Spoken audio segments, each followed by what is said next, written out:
అన్నమయ్య జిల్లా రాజంపేట నియోజకవర్గంలో తెలుగుదేశం పార్టీ నేతల కొత్త సంఘటన వచ్చి పడింది. అసలే 3 వర్గాలతో నిత్యం కొట్లాటలతో సతమతమవుతున్న టీడీపీకి జనసేనతో పొత్తు కారణంగా కొత్తగా మరో గ్రూప్ చేరింది. రాజంపేట టీడీపీని మరింత రగిలిస్తుంది. పొత్తులో భాగంగా రాజంపేట టికెట్ తమకేనంటూ జనసేన నేతలు ఘంటాపథంగా చెప్పడం టీడీపీ నేతలకు చిర్రెక్కిస్తుంది. రాజంపేట నియోజకవర్గంలో ఇప్పటికే టీడీపీలో 3 ముక్కలాట నడుస్తుంది.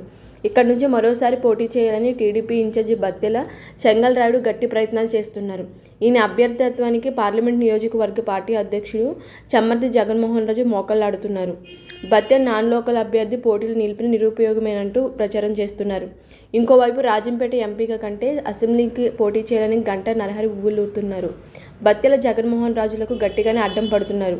వీరు చాలదన్నట్టు తాజాగా పోలు సుబ్బారెడ్డి, మేడా విజయశేఖర్ రెడ్డి రేసులోకి వచ్చారు. వీళ్ల మధ్య నిత్యం కొట్లాటలతో కేడర్ క్రమంగా తగ్గిపోతుంది.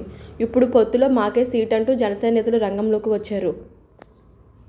రాజంపేట నియోజకవర్గం జనసేన ఇన్ఛార్జి మలిశెట్టి వెంకటరమణ టికెట్ తనదేనంటున్నారు. మలిశెట్టి కంటే తానే మెరుగైన అభ్యర్థి అంటూ అధికారి దినేష్ మరో ప్రక్క ప్రయత్నాలు చేస్తున్నారు.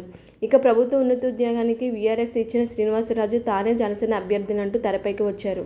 టీడీపీ జనసేన ఉమ్మడి అభ్యర్థిని తానేనంటూ విస్తృతంగా ప్రచారం చేసుకుంటున్నారు. నేతల కొట్లాటలతో టీడీపీ జనసేన వర్గాలు కకలావికలమవుతున్నాయి.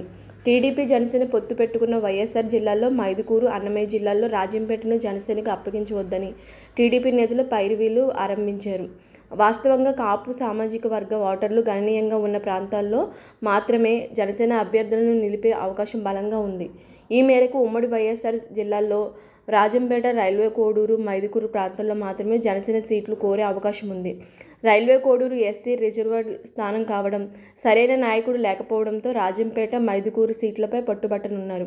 ఈ నేపథ్యంలో మైదుకూరులో మాజీ ఎమ్మెల్యే డిఎల్ రవీందర్ రెడ్డి జనసేన టికెట్పై పోటీ చేస్తారనే ప్రచారం ఉంది.